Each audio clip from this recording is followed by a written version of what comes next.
Hey gang, welcome back to another video from Maumee River Fishing. I'm here to show you how I make jig heads for the Detroit River. So I'm starting out just taking some regular old half-ounce lead heads, and I'm taking a baby sledgehammer to an anvil and just trying to get a smaller flat spot on the very tip. Takes a little bit of practice, but I've probably done about 100 of these. This is the shape you're trying to get. Kind of fatter towards the shank and a little skinnier towards the tip and flat on the sides. You've got to hold it up at an angle, and you just want to kind of hit it where you think of a fish. Think of where the eyes would be. All I'm trying to do is just make a flat spot to make more of like an eye or a body.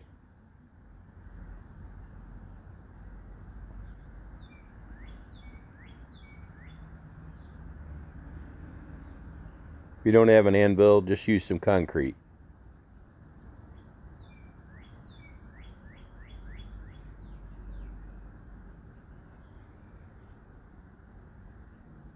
And there we go.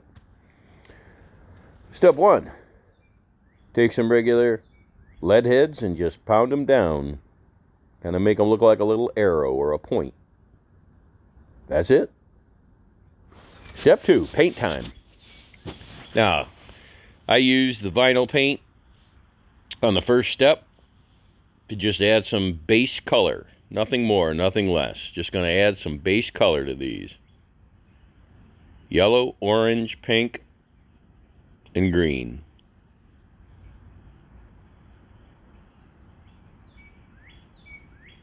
Anyone who's ever used this stuff knows it dries fairly quick, maybe 5 minutes, give or take, so you can just hold them. No need to spin them at this point.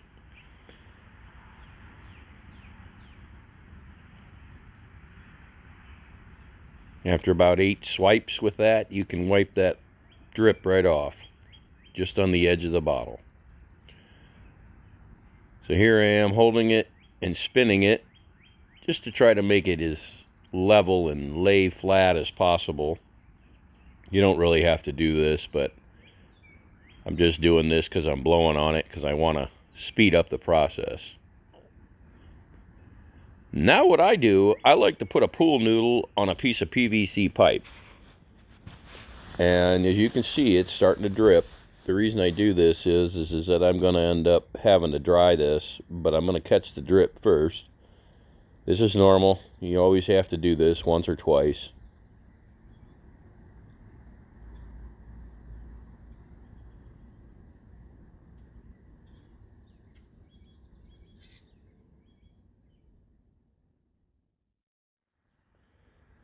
So I put it on a pool noodle so I don't have to hold it.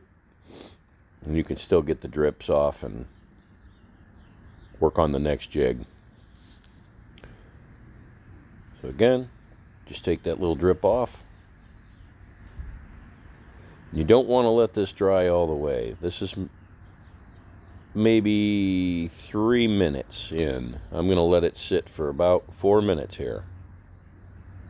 So I set it upside down in a drawer for about 4 minutes. Now I'm going to take the jig off. Still wet. We're going to put some glitter on it. One of my favorites is the Fire Tiger. So start out with the yellow. We're going to do green on top, orange on the bottom, and let that yellow kind of show through the middle. And then we'll top it off with some stripes.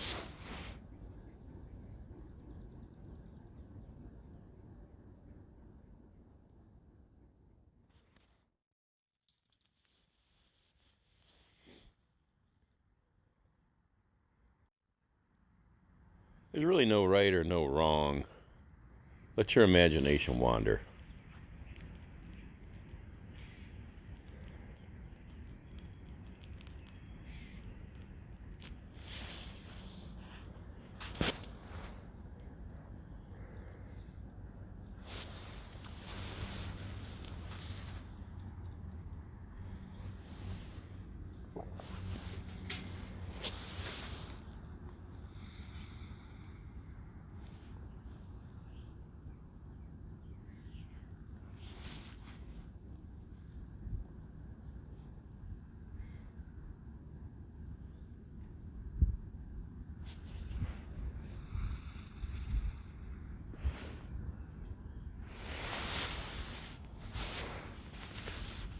There we go.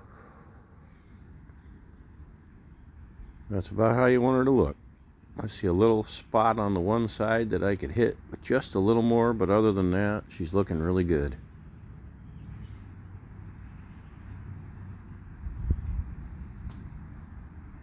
Looks like I'm using a lot of glitter, but I'm really not.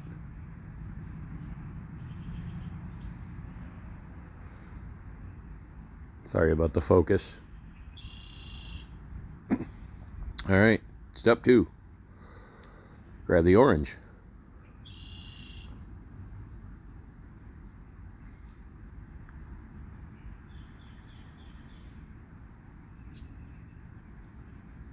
I like to use these little aluminum silver, those are just mixing cups for epoxy. I'll put a little baggie over them, and that way I can recycle all the extra that falls in the cup, and I don't make a mess. So now we're putting orange on the bottom.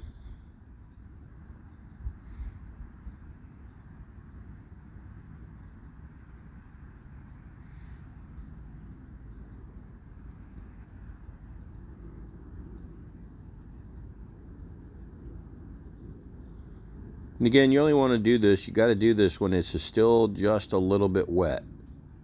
Not wet enough that your fingers are going to stick in it and push it around, but wet enough that this glitter will stick to it. That's starting to look pretty good. Needs a little more on the shank.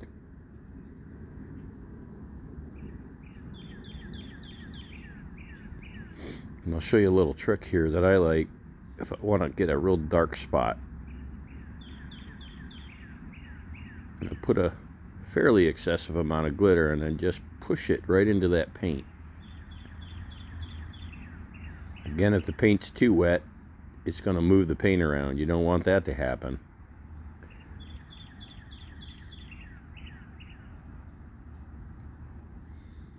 Want to make those sides look like a fish that's starting to get ready to go into spawn. Kind of turning those colors.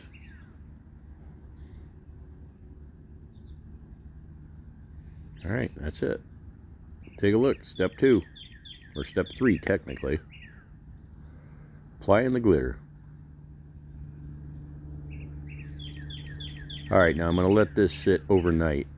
Do not do the epoxy until this is completely dried, otherwise that paint will start to peel and you'll get kind of a ripple effect. Again, back to the pool noodle, stick it in a drawer upside down, let it dry overnight. Alright, so I didn't show you all the other ones I did, but I did a little over a dozen here. Now what I'm doing is putting them on a rod wrapper. This is a finisher for applying epoxy over guides. It spins at a real slow pace. I've put them back on the pool noodle. This time I've put them on the end and put a hair tie on them to hold them. I like to use Flex Coat Light Formula epoxy. It's rod wrapping epoxy, and it's very thin. It takes approximately probably a good hour to set up, so you've got an hour to work with this. You can see, very liquidy. The key to this is you got to stir it. Now, I just fast forwarded, but you have to stir this 5 minutes. I cannot emphasize. Set a timer for 5 minutes and stir it for 5 full minutes. After stirring it, I like to heat it. What heating it will do is, again, keep it a little bit thinner, plus takes a lot of the bubbles from stirring it out and puts them on the edge of the cup. That way they don't end up on your brush and end up on the work that you're doing. Alright, so now I'll show you. Take the stick. You can't see too many bubbles in there. And on the center, they're all on the edge. And now I'm just pulling them up the sides to try to get them out of the epoxy as much as possible. Those bubbles will end up showing right in your work, guys. So again, just trying to pull all those little air bubbles out of the epoxy, up on the side.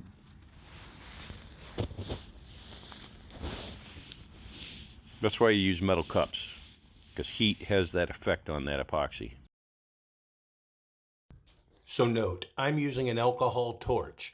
Do not use a lighter or a wax candle. They will leave soot marks, black soot all over your work.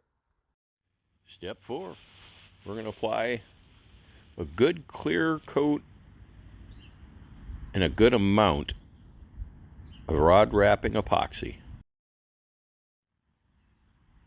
The goal to this step is to almost build where we hit it with the hammer and flattened it out. We want to build it back up to where it originally was. Not necessarily round, but more of a egg shape.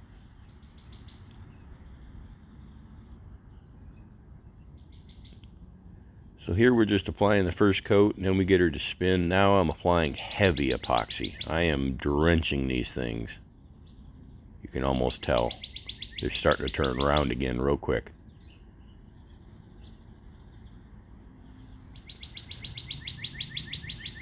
All right. Next batch here. Hit those suckers hard. I made some penny ones too. They'll fall down and flutter like a penny. Get the other sides.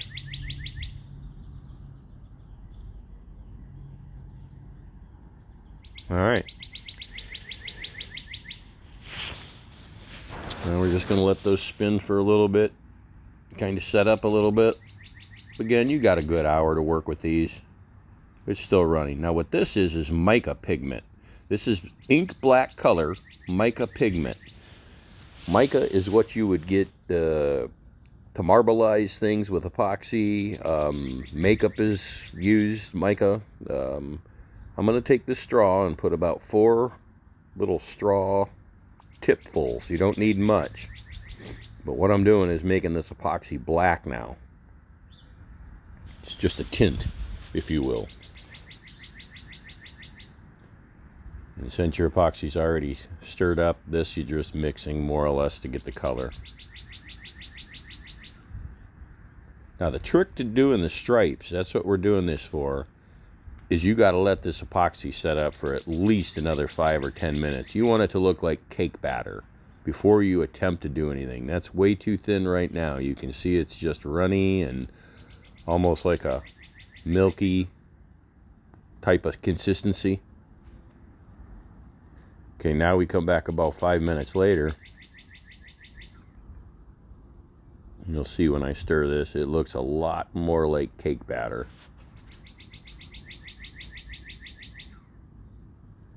I'll hold it up. Hold on. Here we go. Here we're getting thicker.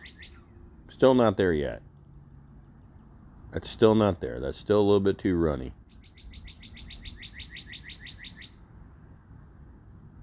And there you can see it's starting to get a little bit thicker now that I'm mixing it. Now it's getting good. And I think we're about ready. So we want a consistent drizzle. And we're just going to drizzle these. Just like that. My rod wrapper is a reverse, so right now I'm just trying to work on the one side that's kind of going away from me.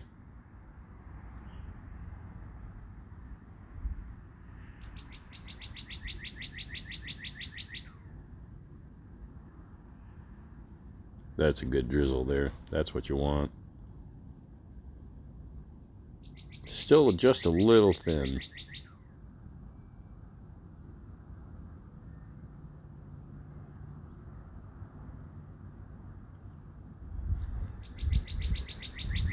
So now, reversing it, we're going to work on the other side.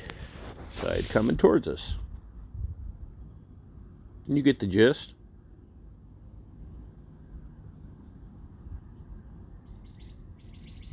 It's actually kind of fun.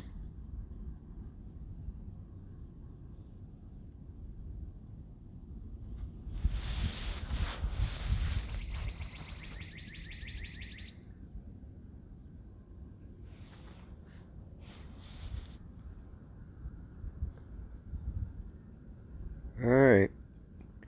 The last step to this, you do want to hit it with a little bit of heat and then just let them dry. I let them dry for about maybe an hour. And then because the epoxy likes to drip down, I don't want them to weld to the pool noodle. So after about an hour, they're okay to handle. You can pull them off this pool noodle. I'll replace them onto a different pool noodle and dry them in a different direction.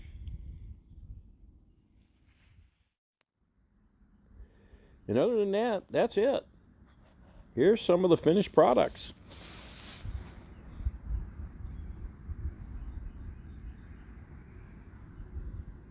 They almost have a 3D effect when you look closely at them in person. It's kind of hard with the video to see, but that epoxy has almost made them round again.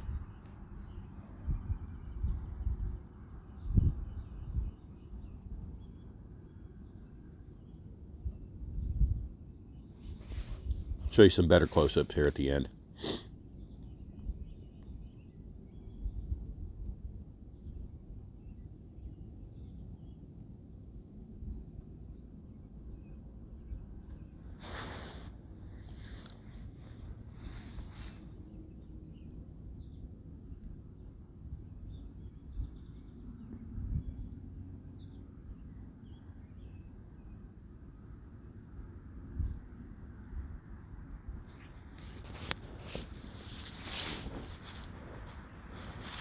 That one turned out cool.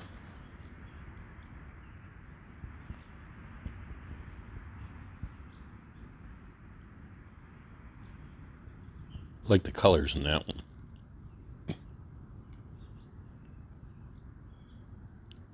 That might be my favorite.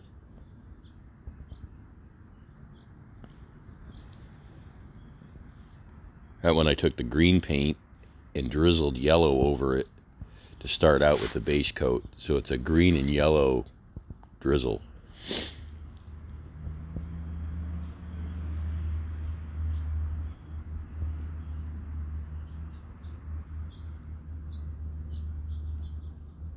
This one turned out cool too.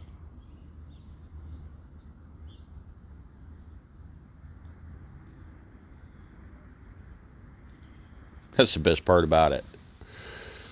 After you get up the next day and they're dry and you take a look at them, because you just never really know how they're going to turn out or look.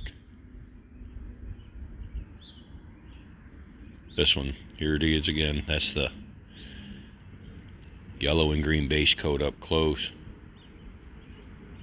Almost has like a 3D effect with those stripes because they're way up above that clear epoxy. They almost look like they're floating above the green and yellow paint when you look at it in person.